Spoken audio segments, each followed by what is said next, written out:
plus my mom and my pops. I came to get down, I came to get down. So get out your seat and jump around, jump around, jump around, jump around, jump around, jump around, jump around, jump up and get down.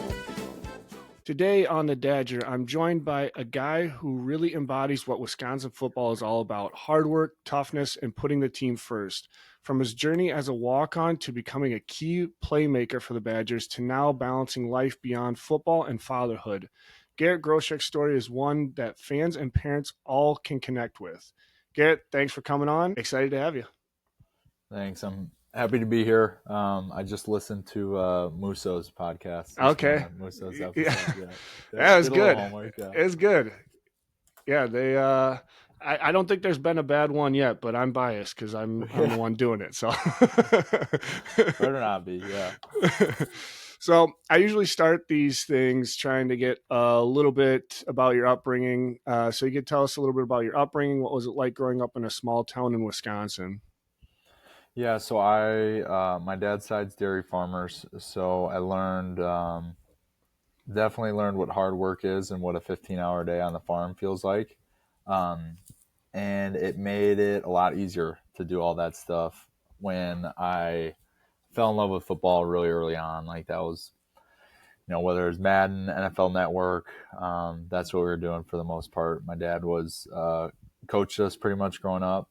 Okay. And then transitioned that into, like, I still played it was either I played every sport partially because if you weren't in a sport, you were on the farm. So I tried to figure out every single way that I could I relate very much, yes.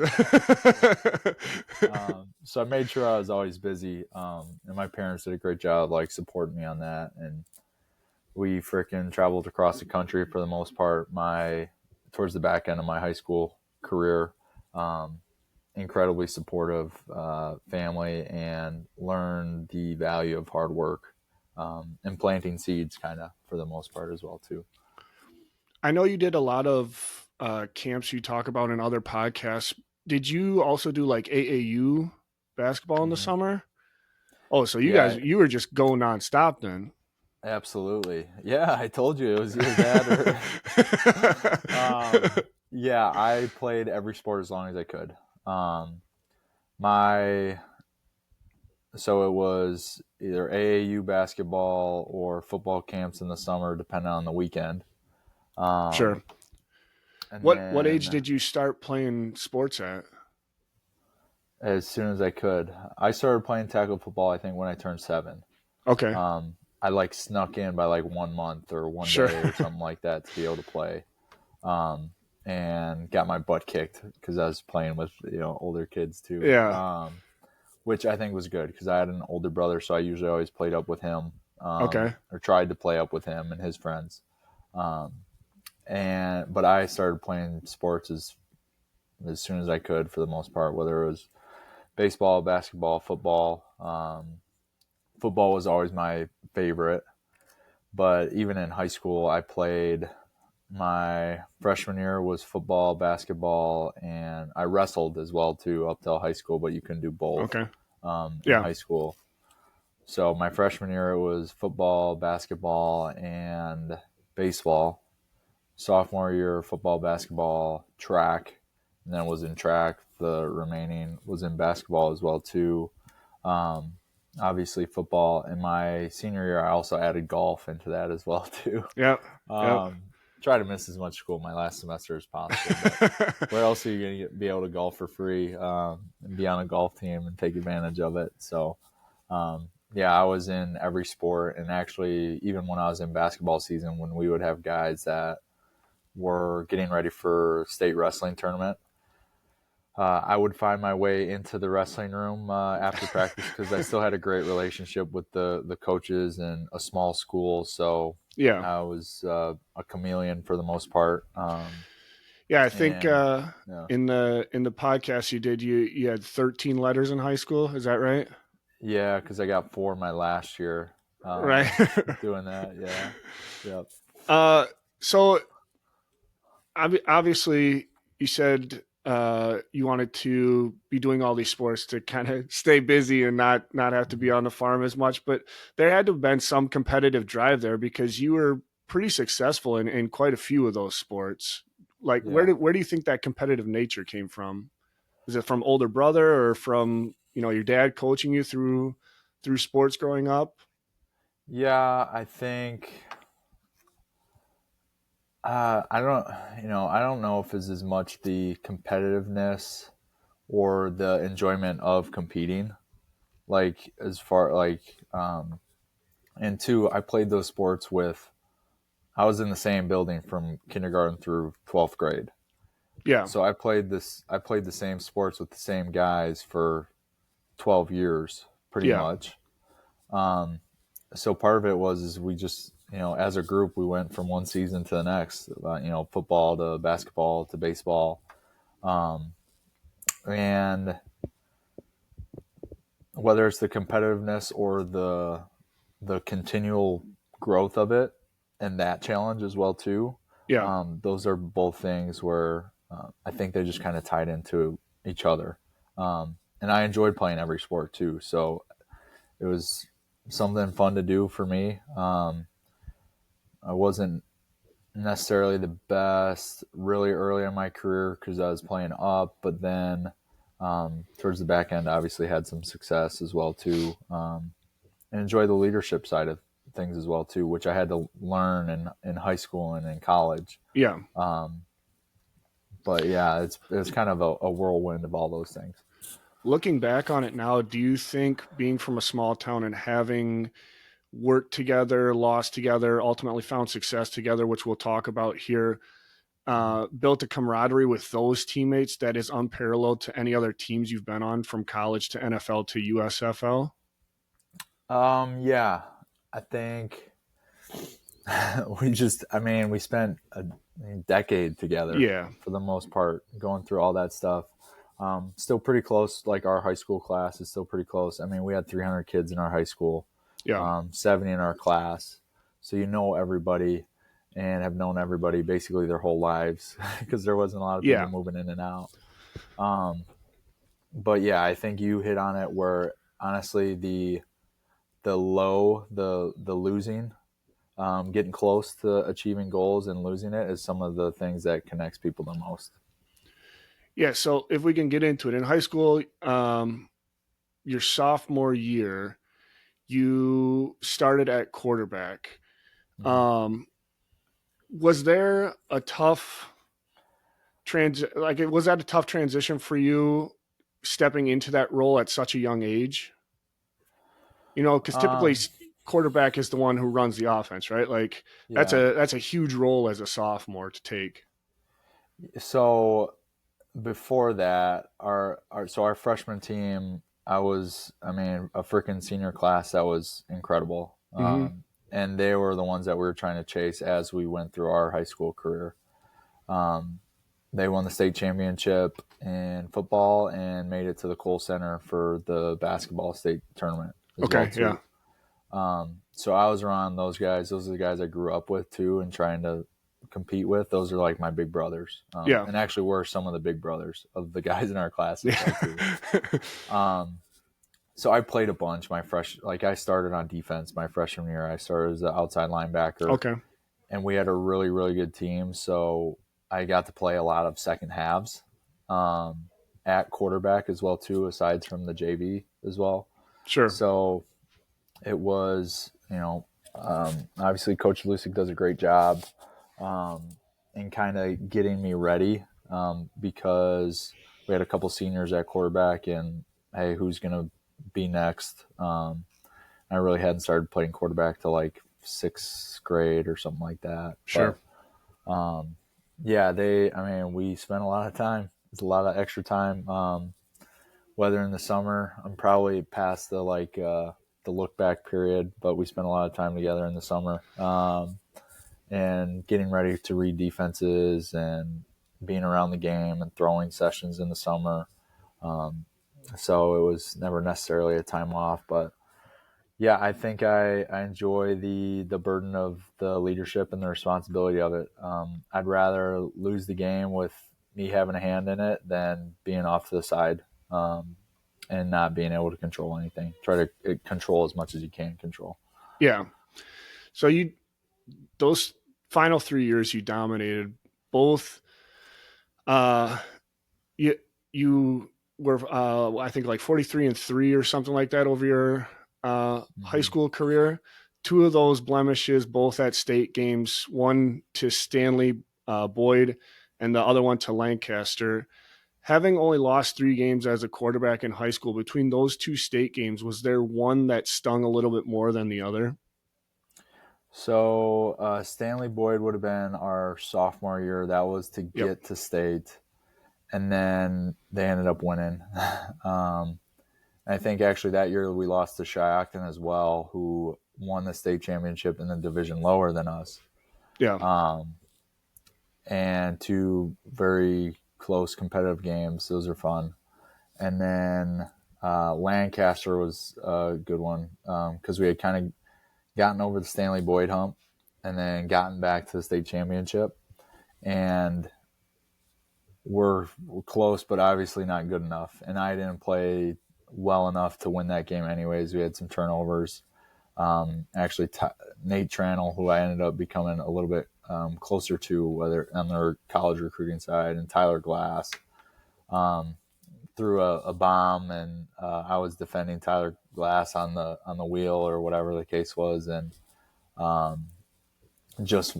fingertips away from knocking it down versus it being a touchdown. So realizing that you're that close and knowing that as soon as that game was over, it's okay. Like, you got to make sure that no matter what, even on your worst day, we're still going to win that next year. And that was kind of the attitude. Like, even on a bad day, we it's not enough for us to just win games, but now we have to, and I had told Coach Lucic, I just want to dominate every single game. I don't want to necessarily make it close. And then just win our last game of the year as well, too, going into our senior year. Which you guys did. Your senior year, massive win, 42-0. On the Get Your Edge podcast, you say high school sports are a great way to find out who you are and who you're not, which is a great quote. Being on such successful both football and basketball teams at Amherst, is there one specific thing that you learned about who you are and who you're not in your sports career? I think it's just willing to put in the work, and kind of goes back to, the farm roots, is if you're willing to put the time in and spend your time being obsessed about it, like, good things are going to happen. You can't always control what happens as far as the outcomes and the results. But figuring out that, if you're going to lead, you got to lead by example, and you can't do it yourself. So my senior year of basketball, like, I kind of took a step back when it came to like scoring and doing productivity wise on the court, because that wasn't what was important for us to win, to keep the team together and make it as far as we did. Like, it needed to be a team thing. And just trying to get the best out of everybody too. So being selfishly unselfish. Like, I want to win so bad that it's going to look like I'm being unselfish and want to bring these guys up around me. That was something that I kind of carried through my high school career and a little bit into college too, being selfishly unselfish. Yeah, post high school, you got offered a couple of D2 colleges to play QB, wide receiver. I think North Dakota State had you offered you for linebacker. So on the Get Your Edge podcast, you were fortunate enough to not have to worry about the financial part of schooling. Mm-hmm. Was the thought process of walking on at Wisconsin that it provided potential to make it to the next level, or what was your thought process? And did you have someone helping you kind of work through which option would be best for you? Actually, as far as influences, it was pretty hands-off. Nobody necessarily was trying to influence me one way or the other. I could have played some different positions at the D2 level, quarterback, running back, linebacker. North Dakota State, who I still have a really good relationship with. Tim Polisek was the person recruiting me. Okay. And he's from our rival high school as well too. Yeah. They offered me a preferred walk-on, and it was for linebacker, kind of like a nickel linebacker, which I didn't care at all what I was going to play. My whole intention was to play at the highest level and compete at the highest level and show that I could do that. Kind of like Moose's story. I didn't have a good camp at Wisconsin the summer going into my senior year. Mm-hmm. So I thought that one's crossed off the list. Like, there's no way they're going to want me to come back, just from like the testing perspective things. Yeah. And then got a email basically a week before signing day to come to the walk-on visit, the weekend before signing day. And then when we went there, they offered the walk-on. I don't know if I really cared. I was not a Wisconsin fan growing up. Yeah. I was actually a Miami Hurricanes fan. I was a U fan. Yeah, that's fair. They were pretty dominant when we were growing up. So yeah. And then once I got there, I was like, hey, like, this is the highest level that I could compete at. It wasn't necessary. Like, I knew I had the freedom to choose because of my family support. And I'd be able to take on some of the, them take on some of the financial side of things, like to allow me to just go out and compete and not have to worry about that stuff. So when I signed, I wasn't accepted to school yet. So They must have had lower standards when Musso was getting into school. But I was on they kind of had me on like a wait list. So when I actually signed on signing day, I just signed a blank piece of paper and was like, well, hopefully I get accepted. I was a pretty good student. That I didn't think that was going to be an issue. Obviously, I knew I thought my academic standing was a little bit better than Tyler's, and I knew he had already gotten into school as well too. Yeah. So I was, just kind of made that decision a few days later. At least gave myself some time to think about it. And then called Coach Marlotte at that time. Coach Herring was also part of the recruiting process, special teams coach. But yeah, I just wanted to compete at the highest level. You talked a little bit about it, but what are walk-on visits like? Do they bring is it like a group of people? Because I assume it's quite a bit different from like guys that they're wanting to offer scholarships to. Like, those visits are probably way different than walk-on visits, correct? I don't know if there's a big difference, because I was then on the other side of it too when we would have recruits come in, like the Chanel brothers. Obviously, they played at Amherst a few times in high school too. I didn't get to play against them. But like, I was their host for John and Leo. But it wasn't, there wasn't a huge difference. And that kind of carried over into at Wisconsin versus some other places. Where who cares, like, whether or not you're on scholarship, it's whether or not you show up and put the work in. And a program that resonates with that. So it wasn't anything super different. There's probably 7 or 8 of us that were on there. Some of my best friends, we pretty much all committed for the most part. Most of us also saw our careers all the way through to the finish. But yeah, we just, ended up going there, and I couldn't tell you if it was anything different because I wasn't in the spot to be one of the scholarship guys on a visit. So not being a Badger fan growing up, in an ideal world, did you have a favorite team or a dream school where if they would have offered you, it would have been an instant yes? Yeah, probably would have been Miami. Actually, Eric Conkle was one of the assistant basketball coaches who's from the same high school, from Amherst High School. Okay. He was on Jim Larinaga's staff at the time I was getting out of high school. So I had sent him my film. I was like, hey, can you pass it along to the staff? Whatever. Never heard anything. Tuition would have been a lot different for my parents as well, too. Yeah. going out of state and going to a school like that. Obviously, still a really good school. But I at least I think I threw an application in, but never ever heard anything back from it. So since you're talking about it, did you have to market yourself pretty hard to schools? Or were you kind of, you already had the D2, so you were kind of just, picking and choosing who you were sending stuff out to? It was more so on the marketing perspective. I wasn't social media wasn't as big then too, aside from the huddle stuff. But I think we probably went to five or six camps going into my senior year. Whether it's North Dakota State, which is, I think I still tell everybody that's probably the best camp to go to for a lot of people. It's a lot of exposure, really good staff. They'll freaking coach you, and it's usually a couple of days as well. Wisconsin, Northern Illinois, or Western Illinois, actually.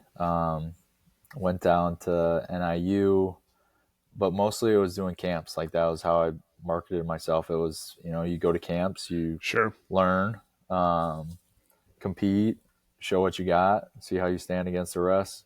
At the end of the camp, you go up to the coach, you shake their hand, tell them thank you. My name's Garrett Groshek. I'd love to stay in touch. And that was kind of the routine, going through all those camps. So that was kind of what we did, and knew the most important thing. Like, I wasn't going to make any decision before my senior year started, and knew that we were going to make a run, and we're going to win the state championship. So I was like, I got a lot of football left to prove, and that's going to probably do more marketing than anything else. If we can go to Camp Randall and we can get right in front of the Badgers and be on TV, like, that's going to do more than some of that stuff. Or Winona State too, went to there. Between visits and camps, probably around, like, maybe it was a little bit closer to 10, maybe with the visits included. But yeah, I was traveling around the freaking Midwest for sure. From socially moving from a small town to a big city, or getting redshirted your freshman year after playing both ways in high school, was there anything that stands out to you as the toughest transition mentally from high school to college? The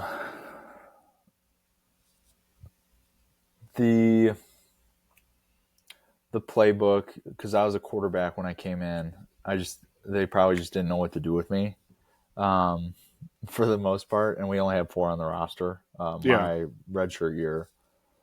And Correa was also a freshman, so we had 2 freshmen, true freshmen on the roster. Learning that, like, I knew basic coverages, but the difference, adding in cover 6 mini, cover 6 field, like, all these different stuff, the pass concepts, having to learn all that stuff because we were a number system in high school. Different drops. I only did, for our high school team, I only did a 1 and a 3. And we weren't under center, so now taking snaps. Granted, I did take 1 snap under center in high school. A little push action or what? No, it was, we were playing one game our senior year. I took a kneel because we were in a 2.5 yard mini pistol. I took a knee. They threw a flag on me. And I was like, that's ridiculous. Like, and it was like end of half. We were up big. It was like the end of half and going to the locker room. And they threw a flag on me, so we had to run another play. So I'm like pissed at the ref. So I'm like, I'm going to try to freaking score. Like, we're going to do everything I can, like, to score on this play. And it was like 60 or 70 yards out. We didn't score on it. It was an explosive play, but didn't score. So then I was like, well, to make sure that never happens again, for the state championship, I wanted to at least take 1 snap under center. Okay. We didn't actually need to run the play. But I had Nick Lee, we had practiced it a little bit. So I took a snap from under center and actually did like a kneel down, for us to walk off. Check that off the box. High school under center snap. Yep. Had to get one. And then, so I like the drops, the footwork, a lot of that stuff. The technique as well too. That was probably the biggest adjustment for the most part. And then when I switched to running back, it was the pass protection, all the technique that goes into that, actually reading stuff, which is a little bit more natural than learning a however many playbook with Coach Chris. So when I talked to Alex Erickson, we talked a little bit about him coming from a small town in Wisconsin as well, and not having faced, these D1 athletes in high school. Obviously, you came from a small town in Wisconsin. Could you see a difference instantly from the speed and size of the athletes you played against in high school versus the ones you were seeing in college? Yeah, absolutely. Now, granted, I grew up with Tyler. So we competed against each other. We played against Christian Welch our entire lives, who I think he just got signed back to the practice squad for the Packers too, and he's going on year like 6 or something like that. Yeah. And we tried to play all over the country, or get as much exposure. That's where the camps came in, because now I can see who's the scholarship guys, what they look like. Yep. And hey, they look like humans for the most part. Now bigger humans, faster humans usually. But I enjoyed that. Like that, I look forward to. Okay, there's a new challenge that we get to go after, and it just comes down to I've played against bigger guys. I've played against faster guys, and eventually have found a way to win.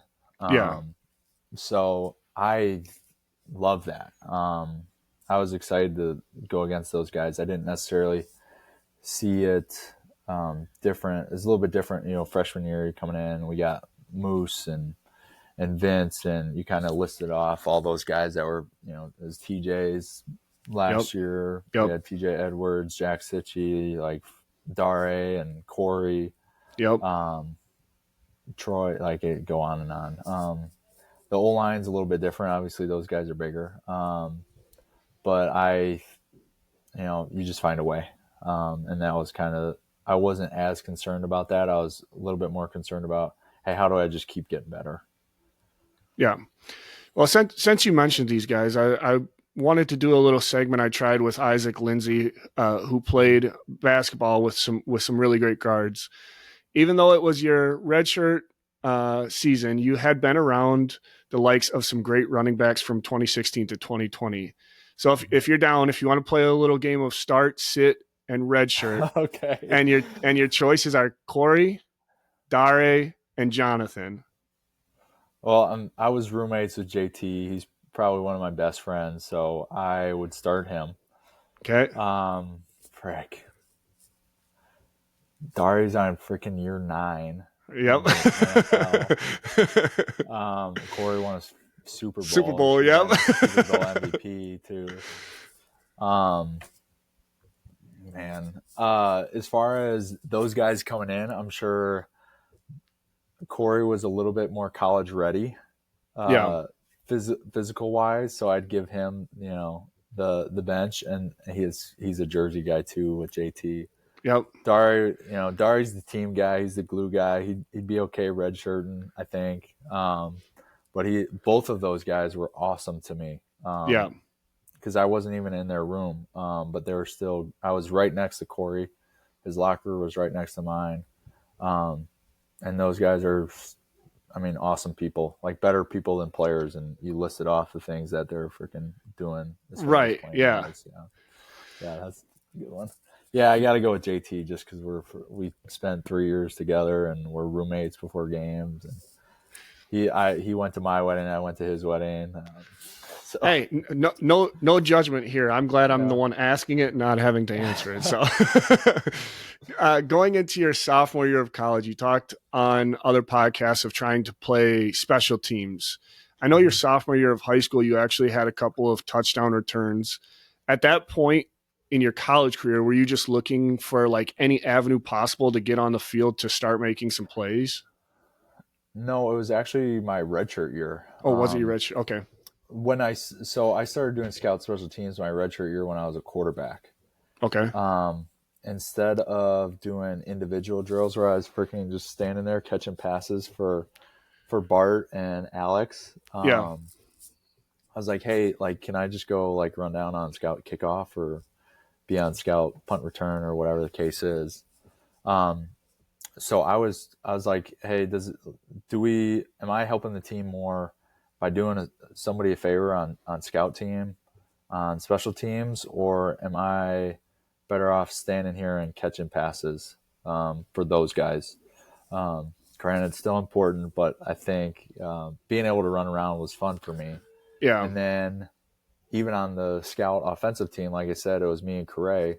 So Correa was the scholarship guy, so he was doing a lot more of the actual quarterback reps. Sure. So as we get through the season, hey, we only got 3 receivers today, and we're playing 11 personnel or a team that uses 3 receivers basically every play. So I would jump in at receiver, running back, quarterback, especially if we're playing like Penn State, for example, that you're like Tracy McSorley, like somebody that was running around a little bit more. Yep. Nebraska, I think, was Tommy Armstrong, I think. Yep. So I would do scout team quarterback for like those situations to give them a little bit different legs wise. So I was just kind of hopping in wherever. I was happy like to be on the field. For me, it was like, hey, how do I get on the field? Yeah. Well, and they had you listed as an athlete anyway, as a walk-on, right? Mm-hmm. So you're just, maybe had that mindset of just, whatever they put me, I'm gonna go there.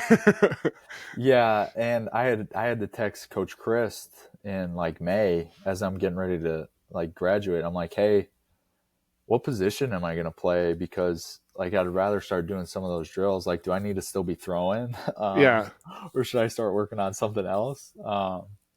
And then Bart Houston was getting ready for his pro day after the season, and he gave me the inside scoop. He was like, they're either going to move you to safety or running back from what I've heard. So I kind of knew that. And then the week before we went into spring camp, my first spring camp or spring ball,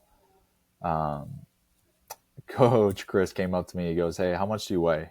And can you catch? I was like, I'm a quarterback. All we do is play catch. I hope I can catch.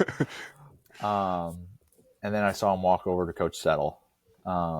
And we finished the workout. We were doing circuits or whatever.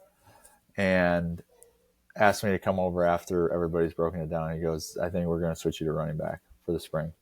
I was like, all right, like, let's go. And was excited to do that. My freaking first play at running back in spring, I ran into who's one of my really good friends still to this day. My first run play, it wasn't even live. And I ran into Olive Sangapolu, and I hit him. I bounce. I throw the ball up in the air. I'm like, holy crap. Like this, well, it can't get any worse than this. So it's only going up from here. That was my first play and like actually carrying the ball against those guys in spring ball. And then they were patient with me. They coached me. So was able to learn a little bit more as we were going through that stuff. So Wisconsin has a really good history of kind of finding these guys that have played a specific position in high school and kind of transitioning them into something else, remaking them, so to speak, in college. Do you think that with how the transfer portal is now, that style of how they used to do things is almost impossible with how easy it is for kids to transfer? Yeah, I mean, the guys that I played with in high school that were quarterbacks, Zach Bond, PJ Edwards, Dave Edwards, Ryan Connolly was a quarterback. Yep. Jack Dunn was a quarterback in our class too. Like, it's, for the most part in high school, either your best athlete or your best player is going to play quarterback. Yeah.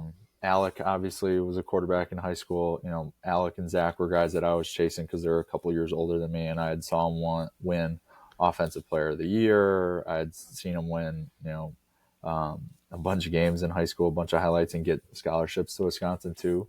Yep. So those were guys that I was following. I remember seeing Zach Vaughn dunk it at the state tournament in basketball when I was a little bit younger. But nowadays you don't get as much, and from what I've heard as well too, at different schools, you don't get as much of an opportunity to develop guys because of that. Where colleges are, hey, we don't know if, like Coach Chris didn't know he was going to get me for 5 years in today's game. Yeah. Where they could have, like, we could have just been, we're super consistent. Hey, we're getting a little bit better. And you get the reps to learn too. And from a coaching perspective, you get the reps to see, hey, like, where does this guy have strengths and weaknesses? Like, hey, Garrett's understands he's a quarterback, so understanding like the pass game and stuff like that should translate a little bit to blitz pickup and picking up protections. Understanding the playbook. He's a little bit better athlete. He doesn't have the strongest arm. Okay, maybe we need to find something that's a little bit better for him. And nowadays, if that happens, maybe I go hit the portal and go to Winona State if I really wanted to play quarterback, if that was my priority. Right. I think you have a little bit of that opportunity if guys want to just play and don't necessarily care about where they're playing. If they really love the game of football and not just the position that they have in football, then you can see some of that stuff. But yeah, nowadays with the portal, it just makes it like I knew I was going to be there for 5 years. Which is a little bit different than, hey, I do have the opportunity to go bounce around and stuff. Right. So you kind of talked about a little bit. In high school, you were known for having the ability to scramble and make plays with your legs. In the 2018 special of the Countdown to the Big Ten, with you, they interviewed you and Tyler. It said when you switched, you had been almost 10 years since you played running back. Since you were already a mobile quarterback and had used your legs a lot in high school, were you worried about the transition from QB to running back at all? No. So, I mean, we ran triple option in high school. It was spread triple option, but it was still triple option. So I was probably 15 carries a game. I think the most that I've had was like close to 40. That was the game that we lost against Rock in my sophomore year. But, no, I was more excited. Obviously with the quarterback position, there's only one guy in the field. And when I switched, Alex was going into Jack Cohn had already gotten there. So I was helping Jack try to pick up some of that stuff as well too. That before spring ball, because Bart had graduated. And I mean, just I would have had to wait 4 years probably. Because Alex is only a year. He's technically a sophomore, I think. Yeah, he might have been he was a redshirt sophomore or a redshirt freshman. So 1 year ahead of us. And Alex had just had a really great 2017 too. And then played quite a bit in 16.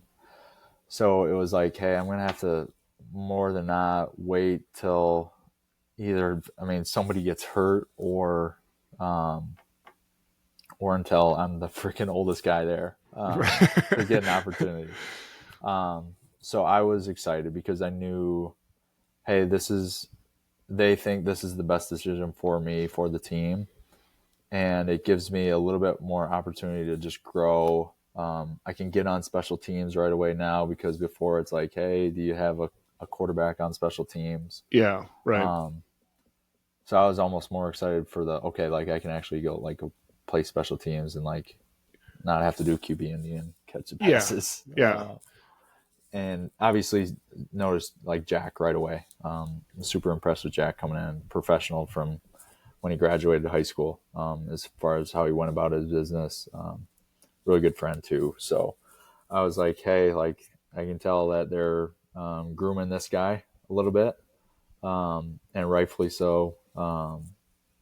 So I was happy to make that switch. I wasn't necessarily concerned. It was more excitement. In an interview you did with Channel 3000, you say Taiwan Deal helped you in making the transition. Would you say he is the teammate who helped you the most with switching positions, or was there somebody else who really, really had a hand in it? Yeah, Taiwan was huge. I mean, all those guys were incredible. Still talk to those guys all the time. We're a really close running back room. Taiwan was hurt in the spring, so it was great to have him because he was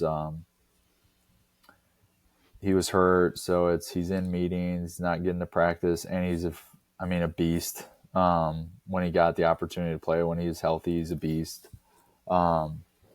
But even, guys like Chris James, guys like Rashid Ibrahim, those are all guys that I still talk to. Alec Ingold and Austin Ramish as well too. Those guys were a huge help. That was the difference, I think, at Wisconsin, is everybody was trying to help with my development.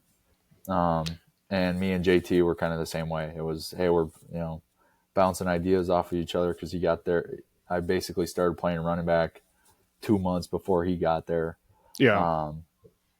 So it was just a super collaborative group for the most part. Really, we knew that there's plenty of touches out there for all of us. And if we were competing against each other, that would just bring up the standard of the room. And we had a high standard to live to with guys like Corey and Dari and Melvin, and so on and so forth. So we were just trying to respect those guys by trying to do everything we could to keep the tradition going. So your final 2 years at Wisconsin, you were named team captain. What do you attribute being named a team captain after really only 1 year of seeing the field to? Yeah, I think it was just the example that I got when I was younger is the guys that were captains, the leaders of the team, were the guys that were doing everything right. Like I had Musso, I had Vince and TJ and Ryan, and I could probably list 20 different guys. Yeah, that weren't as vocal, but were guys that just showed up and did things the right way. And with that staff and that culture, that was something that didn't go unnoticed. I was actually probably, aside from a few of the wide receivers like AJ and Q, Garrett Rand, the guys that didn't redshirt, I played the most my redshirt freshman year. I was started on all 4 phases of special teams. So I had a lot of reps, but obviously didn't start any games when we talk about the offensive side of the game. Because we had a pretty good running back. I think for the betterment of the team, I was good with that. I was just pissed he didn't win the Heisman his last year, but that we didn't get him to win the Heisman his last year. But it was just, you do things the right way. You treat people well. And that's probably one of the coolest things, because the only other walk-on to do it twice was Jim, was Coach Leonard. So that's and he was a freaking All-American. Right. So that's something that I think is pretty cool, that I like to brag about a little bit. If I'm going to brag about anything, I think that's a cool realm to be in when it comes to the 2-time walk-on captains. But yeah, just a big honor, even though I wasn't starting or anything like that. So meant a lot. Going from the success of the 2019 season to the 2020 COVID year, how difficult was it not only for you to stay ready and focused, but making sure as a captain you are doing everything you can to make sure the rest of the guys were as well? Yeah, that was tough from a team perspective. And eventually you probably get to the point where you ask some of the younger guys to, they probably have better stories than I do about it. Some of the stuff that I said and whatnot, like Aaron Witt would probably tell you some good ones. For me, it was easy, to stay focused. Yeah. I played really well in 19 against Ohio State in the Big Ten championship. as far as alignment assignment, like did my job on everything. Yeah. Still wasn't good enough to win the game. Played, it's always somewhere in the middle, but like felt like I played terrible against Oregon. Pretty much gave up that block punt. Missed the block KP should have scored on, like different things like that, like really big plays that I messed up on. And then to the point where it was like, oh my gosh, it was like back to a little bit different emotional wise, but back to losing the state championship my junior year or losing the semifinal my sophomore year, where it was like, that's not happening again. Like you got to do everything you can to build yourself. JT's gone. He's not coming back. Yeah. So you got to be ready to uphold the standard of the Wisconsin running back and expect to be the starter. And if we want our team to do really well, we're going to need a really good running back. So you got to make yourself into that. So it was awesome for me. I didn't have any other responsibilities besides working out and watching film. I watched so many NFL running backs and we finally got back to campus, and it was just selfishly unselfish. Wanted to have a season, wanted to make sure that we were ready. Because I was freaking doing everything that I could for myself, but making sure that we were ready and guys are staying focused. Like, hey, like, this is a curveball, but we have an opportunity to go get it. Jack was coming back, quarterback. So that was exciting. We had, a lot of returners, guys that were ready to step up to the opportunities. Obviously, a freaking awesome defense every year. So the big question was running back. So I had to make sure that we were ready. But the coaches did a good job of having like small groups throughout the summer when we were off campus of, hey, we're checking in with these guys. Kind of broke it down leadership wise. Cause I knew it was kind of my team. All the guys that were captains with me the year before were all gone.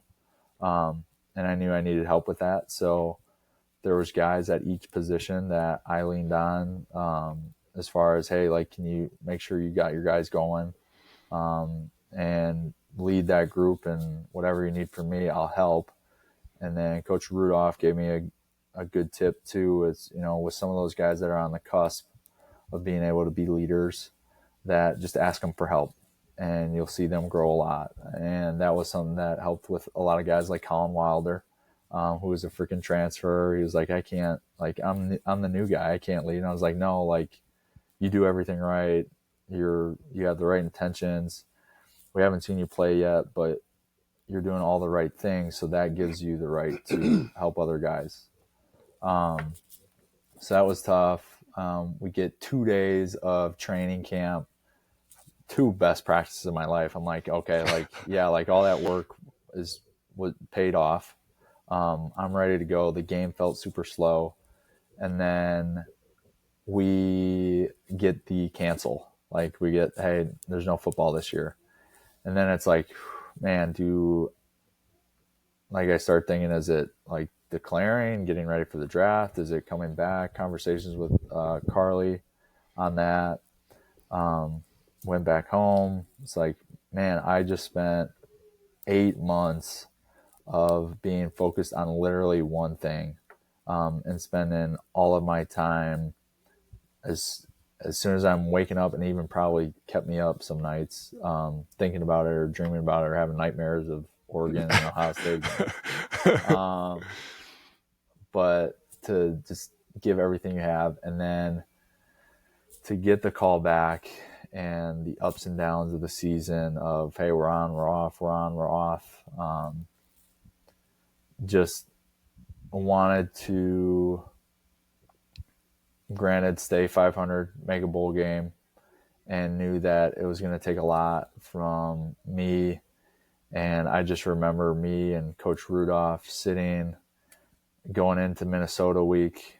We're sitting there watching film. It's like 7 or 8 o'clock at night, and we're just watching our the plays that we're going to run game wise. And then we're watching Minnesota's defense and we're going back and forth. And it's like, I could tell he's exhausted. I'm exhausted. And it's like, man, like we just got to keep as many guys in the boat as possible and try to get as many guys to help us get water out of the boat. Yeah. Because COVID just put holes in that. Understandably, guys, not sure about, but we're like, hey, if we get the opportunity, we got to make the most of it. And then, get to start 2 games, my last 2 games. And that Minnesota game was just the culmination of 5 years of work and opportunity and all that time with Coach Rudolph, Coach Settle, and Coach Chris, all the trust that those guys put into me. And I think that was just a game of, who wanted it a little bit more. And I don't think there's anybody out there that wanted it more than me, and whatever it took.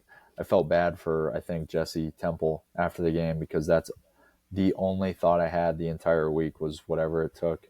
And every single answer to every question was just, hey, just trying to do whatever it took to win that game.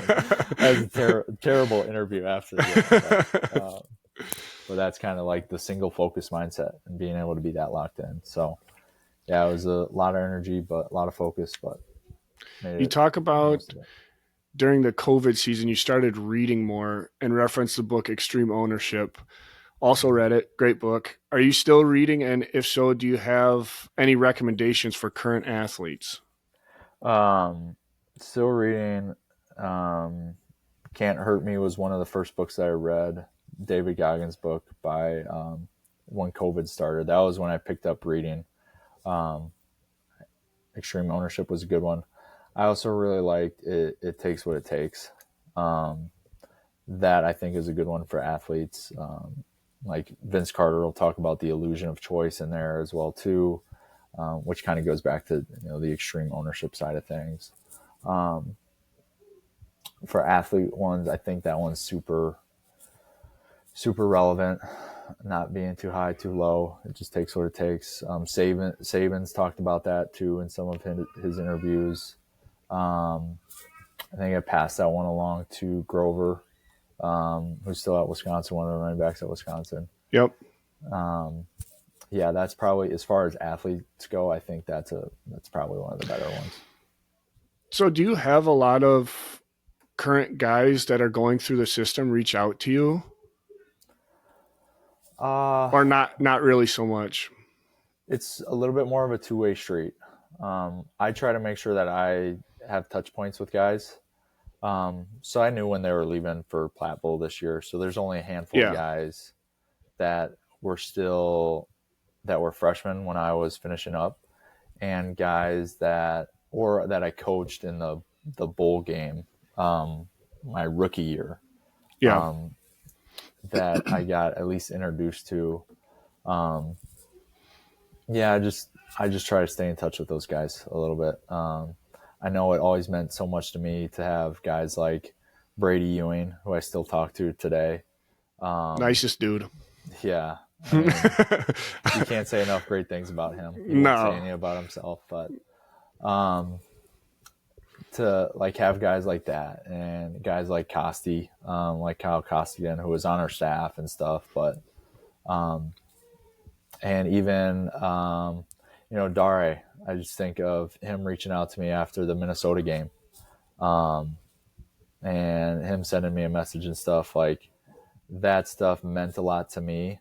So for those guys that I see that are doing the right things, that have been through some crap for the most part, whether it's injuries or having to wait their turn a lot, and doing whatever it takes for the team, like, those are guys that I'll check back into, and then hopefully, make some connections. I got to get up there and, show face a little bit, but hang out with some of those guys, try to get some of those younger guys that have been there for a few years too, and at least know that I'm in their corner, and if they need anything, they can reach out to me.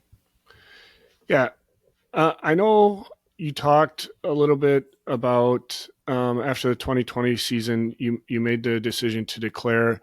I think in one of the podcasts I listened to, one of the reasons was you basically would have to start like a master's if you wanted that final year of eligibility and ultimately just didn't really fit in with anything that you were doing. Along with that, did you feel like if you were able to, without, doing more schooling, would you have played one more year at the collegiate level? Or did you feel like, starting those last 2 games and giving it everything you had, you were done with that and kind of wanted to move to the next chapter? Yeah, I think that one was a little bit different than deciding which college to go to. I did have some influence there from other people as well too. I was a personal finance major to get into financial planning, and there wasn't a grad program for it. Yeah. I could have done the ELPA, the education leadership, as well too, with Pete, who's awesome, but didn't necessarily see myself getting into that. Granted, the leadership side of things, now looking back, it probably would have been pretty helpful. And so because Coach Chris had put it this way, he was like, if you're not going to grow off the field, then why would you come back? Yeah. And I was like, I don't necessarily feel like I'm going to grow at all off the field. And the nature of the position, Coach Set was the one who told me, he was like, you got so many touches. And my agent, Kyle Strong, at the time too, he's like, you get so many touches, you got so many snaps, especially at your position. You're relatively healthy right now. I had a sprained MCL, but that wasn't anything new. Then part of it was like I don't know, excited for the opportunity of being right there. Had a couple of good, really good Minnesota game, which is first career start. So had some momentum in that realm too. The questions around whether or not I was an NFL player had nothing to do with the football side of things. I had played in 40 games. So it's like, what, do you need any more film? For the most part. Didn't know if I could give all of that again, that energy again. And I think it was just time for, being a captain twice, being there for 5 years. It was like, it's time for somebody else to, kind of take the realm. If you're around long enough, maybe they stop listening to you as well too. Sure. So for that, it was also a small draft class. A lot of guys were taking the COVID year. Yeah. The odds are never in your favor when it comes to playing in the NFL. So the smaller the draft class, the better chance statistically that I would have too of getting picked up. Yeah. So yeah, those were kind of all things that went into it.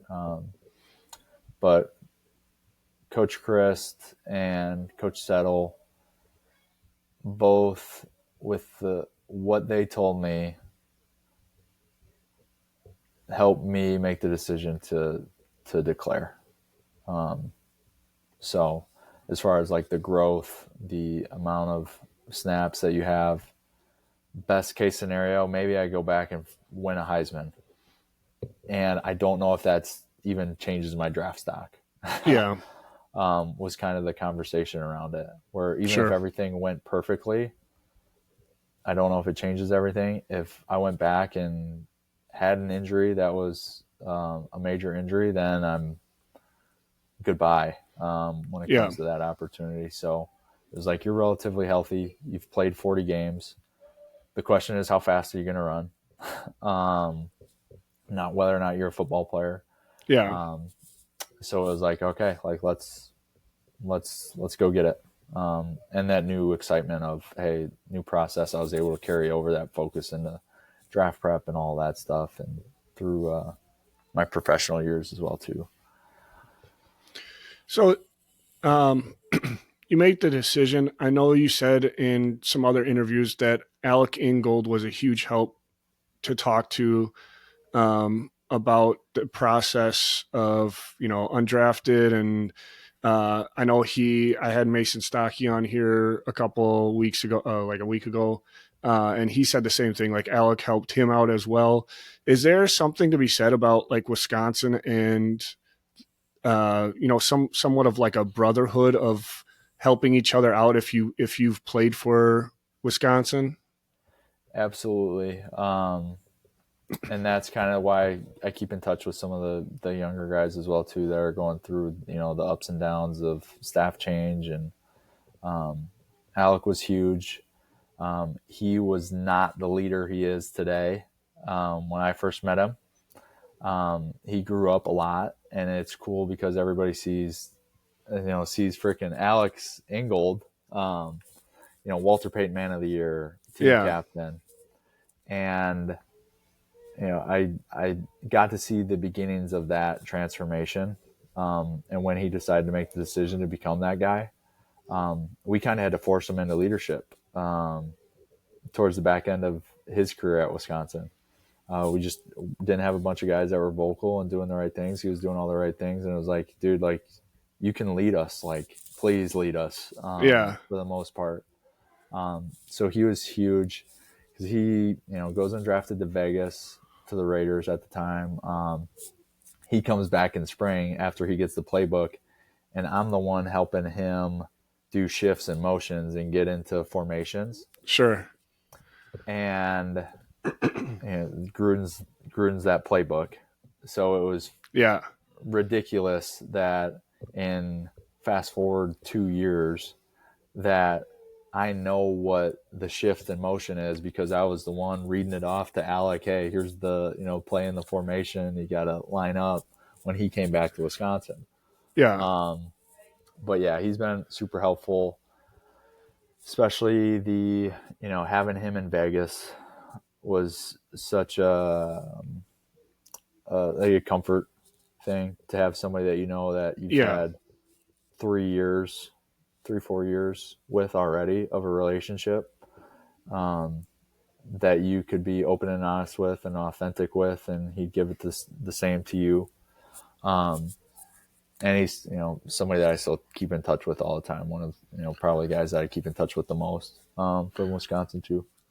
When you got to the Raiders as an undrafted free agent, was it somewhat similar to being listed as an athlete going to Wisconsin, where it was like, okay, if I got to play special teams or if I got to do this to make the cut or, see the field, that's what I'm going to do?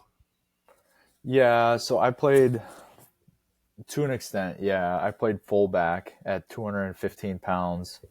And after the first, because Alec wasn't going to play a preseason, that was Gruden's philosophy.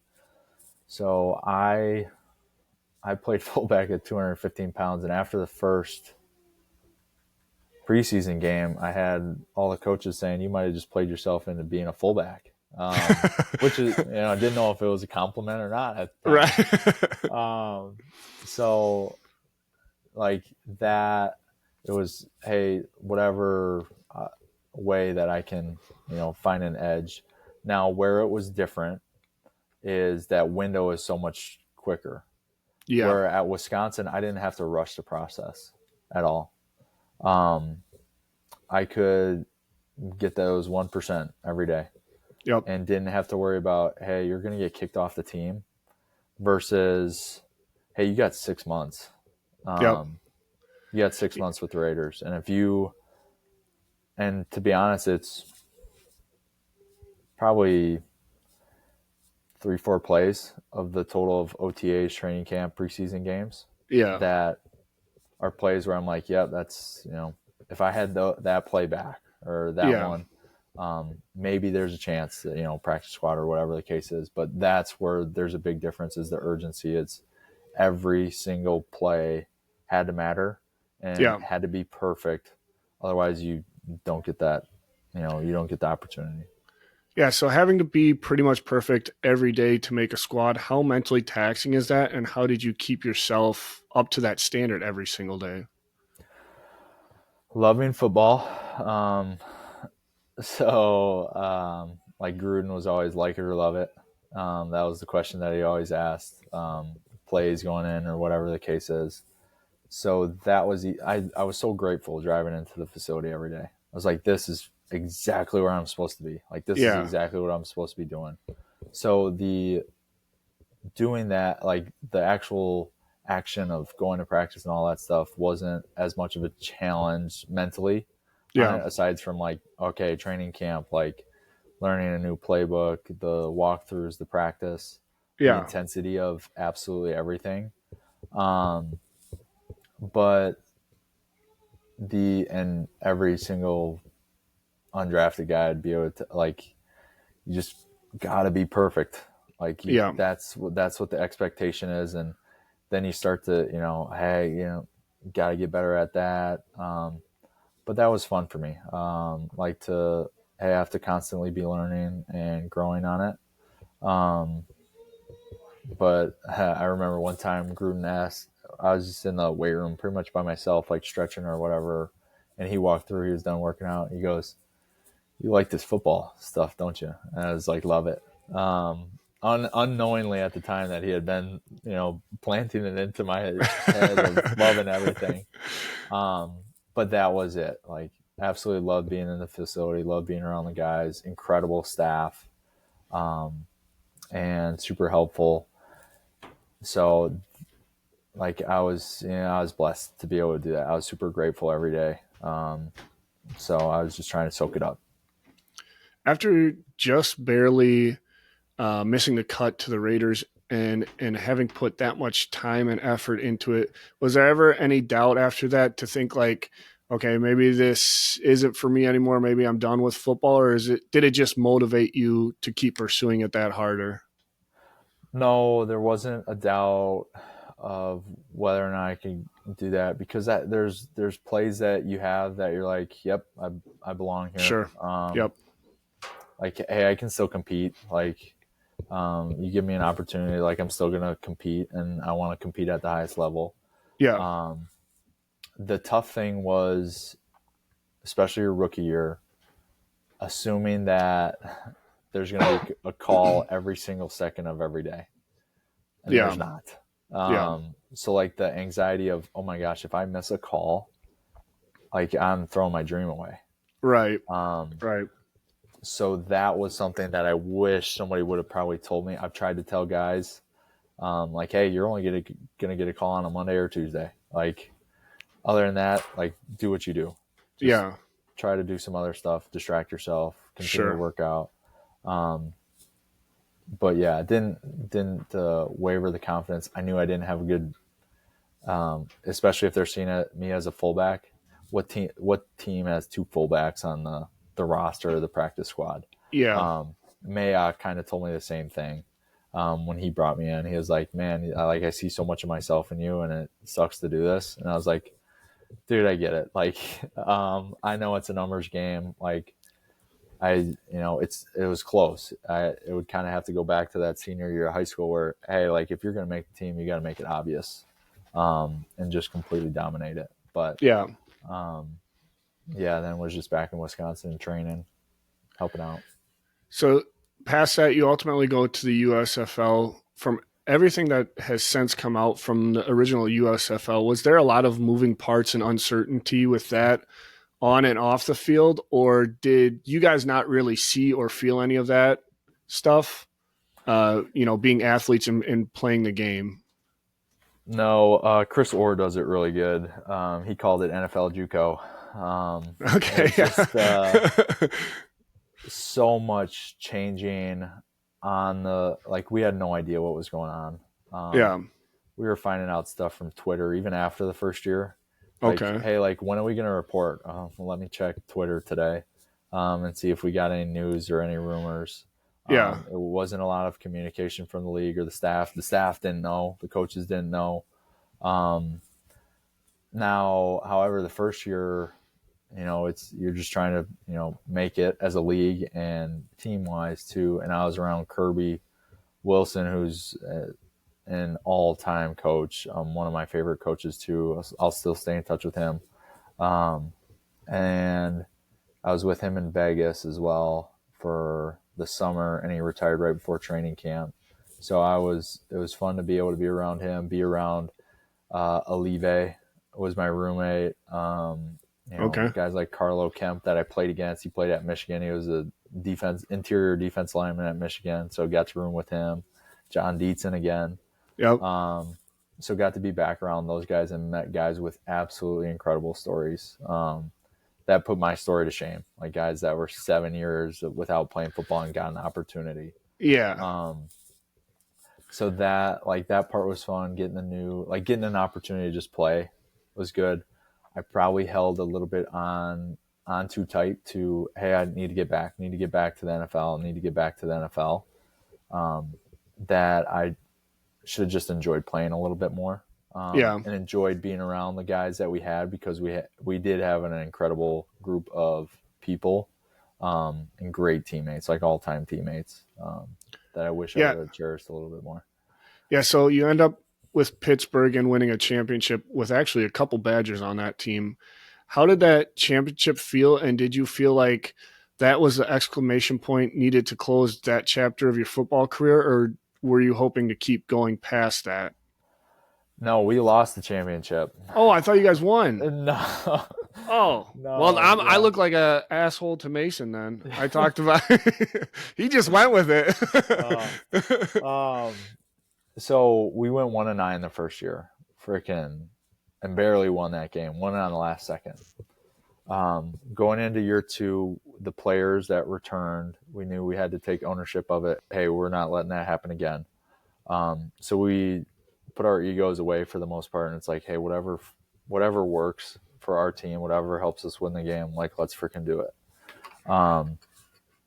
So like I was drawing run pictures the last 6 weeks of the season, just because I thought like that's what helped the offensive linemen, the tight ends, or running backs.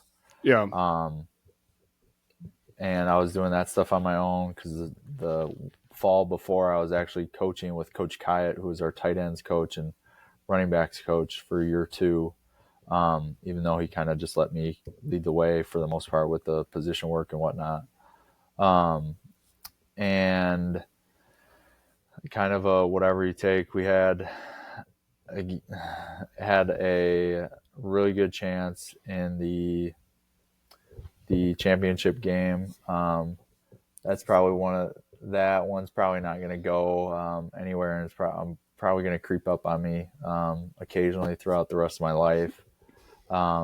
We had a play called where I got a handoff in gun and ran to the right and threw it back to Troy.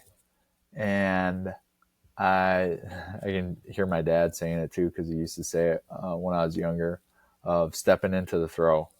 And I didn't step into the throw and dirted it pretty much to Troy. And if you watch the film, Troy's an incredible athlete too. So there's a very, very good chance that he scores on that play. Yeah. And after that game, I was like, holy crap. I remember sitting in the locker room with Olive, and he was like, dude, you cannot beat yourself up. And I was like, that play was the one that like put the nail in the coffin for us in that game. So I was a mess in the locker room, and he was there for me. And then from there, I let my contract expire because I was considering the XFL because of the timing with the NFL season. Yeah. And then they had their draft. There was some issues with the leagues. Someone was saying that my name wasn't in the draft. Whatever the case was, talked to a couple of teams that then it turned into the UFL. Yeah. And just didn't get a call. And went a year. My wife and Carly and I, from 2021 to 2024, we had lived in 7 states. And was to the point where I actually called Coach Seth about this too. He said, I wish I recorded that so we could tell it to our guys, but it got to the point where I knew I couldn't give it absolutely everything that I did, like my high school career, my college career, the NFL career, the USFL career. I couldn't give it absolutely everything that I had every day anymore. And out of respect for the game, that's probably the time to step away. If you go in there 1 foot in, 1 foot out, that's when bad stuff happens, whether it's an injury or, to be honest, I don't think you deserve to play if you're half in, half out. There's so many guys that are just fighting to be able to play, and that's the only thing they think about. I don't know. I just didn't feel like it was the right thing to do to keep playing. And so we had moved down to Fort Myers, and within a month of moving down, we found out Carly was pregnant after trying for about 3 years. Okay. So it was like, hey, there's some other things going on that are a little bit more exciting. And not having to go live somewhere for 4 months again for a spring season. Are you guys down in Florida right now? Mm-hmm. Yep. Okay. So I think I got this right. You work at X3 Performance and Physical Therapy, correct? Now? No, I don't. I will help out with the draft prep. So as I was playing, instead of training in Wisconsin in January and February to get ready for the season, I did it one time, running in the snow to school in the morning. Yeah. I would come down here and I would help guys get ready for the NFL draft with the guy that helped me get ready for the draft from the pro day and combine perspective. So the 40s, the shuttles, the bench, all that stuff. I'll do that on a limited capacity this year because I actually started doing financial advising while I was in college, and now that's what I'm doing. That's what I enjoy doing. I enjoy that a lot more than being in a gym for 14 hours. When you're I was going to say, because you have a ton of YouTube videos and like educational videos out there for it. Yeah, that was when I was playing. I was back home, and there's no private gyms. There's no sports advantage in Amherst, Wisconsin, or that close to it. So I just started posting that stuff because who knows whether it's high school kids or coaches are finding on YouTube, TikTok, the internet, whatever. So I was like, hey, I'm just going to post what I'm doing because this is from the great coaches that I've had. Yeah. This stuff works. And then explaining why I'm doing some of that stuff to help. And I got I got enough feedback, enough questions from it of people asking for help, feedbacks, why, that it was like, okay, like there's people that are actually following along and that you're helping. So felt some of the responsibility to continue to do it. I freaking hate social media and being on that stuff. Which is good because you learn to do something that you don't really care about or don't enjoy doing. But yeah, so I had a stretch of, it's probably almost a year and a half, 2 years, where I was posting pretty consistently for the most part on some of that stuff. But now I just love coaching in this realm and helping people with this stuff, and especially athletes with it. Give a unique perspective when it comes to that, and being able to help guys through the financial security kind of things. Side of things. Okay. So are you working like as a financial planner predominantly with athletes, or you take anybody? No, it's I will help anybody because that's the right thing to do. Yeah. The people that I help the most, I think, is athletes. Sure. And it's just being able to relate and then educate them on what stuff's there, and whether or not somebody becomes a client is irrelevant. Like if I can help somebody, then, and I never see them again, but at least the conversation we had helps them move in the right direction, then I feel good about it. I get the emotional income from that as well. So are you finding these some of these athletes through word of mouth, or I guess how do they know to come to you? Is it that Wisconsin connection still? Some of it, yeah. Some of it is. Sure. I've been in so many locker rooms too. Yeah. And Sure. I suppose. Guys that have been in similar situations. Whether it's, talking to guys that I played with in the USFL, and they got one or two guys that they played with in college that are, fringe guys, and trying to help out a little bit more with some different sports too. Obviously I understand the football realm a little bit better. A lot better than, than hoops or volleyball or baseball. Sure. But a lot of it is just planting seeds, letting people know that, hey, I have good intentions to help these guys. I have a team that is more than capable of giving guys the service that they deserve and their families deserve. I know when, everybody wants to work with athletes because they see the contracts and the highlights, and I've experienced the low points of that and getting cut and nobody calling you or picking up the phone. And that's exactly when our team wants to show up and be there for guys, to help them through that and to help them maximize that small window that you get, and make the most of it to set their family up for some generational wealth. So we'll swap from professional to personal a little bit here. Mm-hmm. We wouldn't be the Dadger if we didn't congratulate you on your 4-month-old Miles. Yeah. I don't know if you can hear my 9-month-old, but he's standing upstairs screaming right now. With only being 4 months old, what has been the biggest change and most challenging change so far? The having to sacrifice some of the control schedule-wise. It's probably been a big challenge. Yes. But I was just talking to Boogie Roberts that I played with in the USFL the other day, because he's got a young kid. And Garrett Rand, one of my teammates and best friends, had a kid. They had Bo within, I think they're about a week apart. Okay. Miles and Bo. Sure. And to talk to those guys, like even last night when he's didn't go to sleep till 10 o'clock and I'm sitting on a physio ball bouncing him to try to get him to relax. And even this morning as he's screaming his head off at 4 a.m., I still smile through it because it is pretty awesome.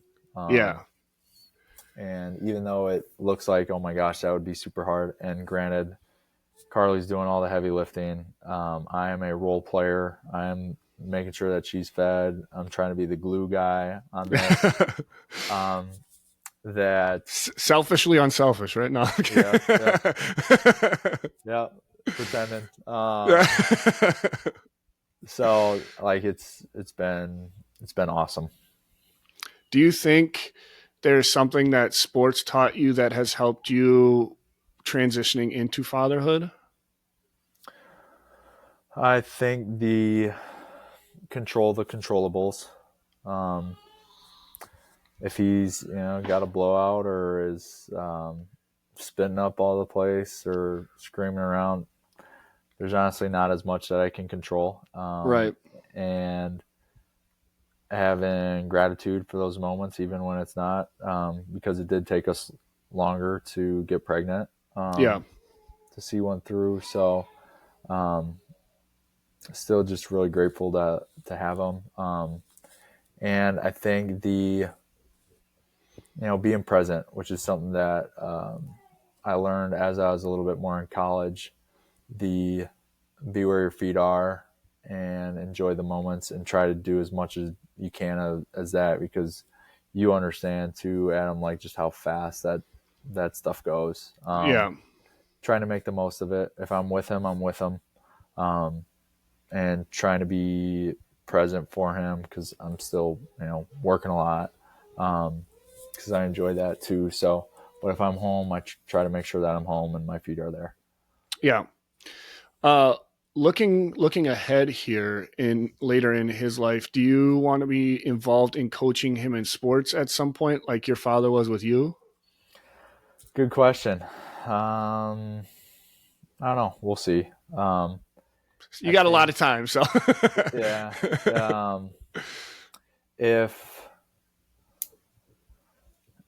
If I think I would feel inclined if either nobody else stepped up or was somebody that was doing it for the wrong reasons, or wasn't helping the kids. So it would probably go back to the selfishly unselfish for him to make sure his experience and his friends' experience is a positive one. So also looking way ahead here, but one of my final two questions I always ask is if he comes across this interview later on in his life at, 16, 18, what is one thing you hope he takes away from it? I'll call him Smiles sometimes. Because he's got a good smile. So I think it would be just smile through everything. Whether it's the tough times, the hard work, and the good times too, just keep lighting up the world and bring that smile. Perfect. Lastly, wouldn't be the Dadger if I didn't ask. After seeing week 1, how do you think the Badgers are going to do the rest of the season? I don't know. I'd have to ask some guys that are in the locker room. I'm the outsider now.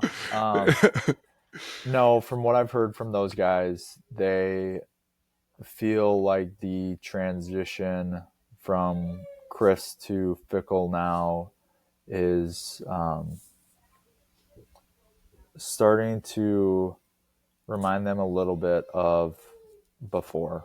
When Coach Chris was the coach, as far as the culture and guys being there. Everybody's told me that this is the closest the team's been since Fickle got there as well too, which, all the transfer portal and stuff makes sense. Right. So I think it's a pretty close team, and usually the closer team, the higher the floor is. Yeah. Like, we were an incredibly close team in 18, and we kind of stunk. Like, not to our standards, right? We were way more talented than our record showed. So that is promising. The guys are excited about the new offense. Thought that it was reminiscent, felt the same. Guys like Grimes as well too, and guys are finally starting to realize that it doesn't matter who the head coach is if the players aren't leading it. Right. So guys are starting to take ownership with that, which I think is huge. I think they got a good nucleus of guys that want to lead and mesh together. So that is as far as I can go on. Hey, that's all right. I like it. All right. Well, Garrett, thanks again for joining me today and sharing your story. From grinding out Wisconsin to life now as a dad, conversations like these are exactly what the Dadger is all about. Everyone listening, make sure to like, comment, subscribe wherever you're tuning in. Drop a comment letting us know who you'd like to hear from next. Until next time, we'll see you on the next episode, and as always, on Wisconsin.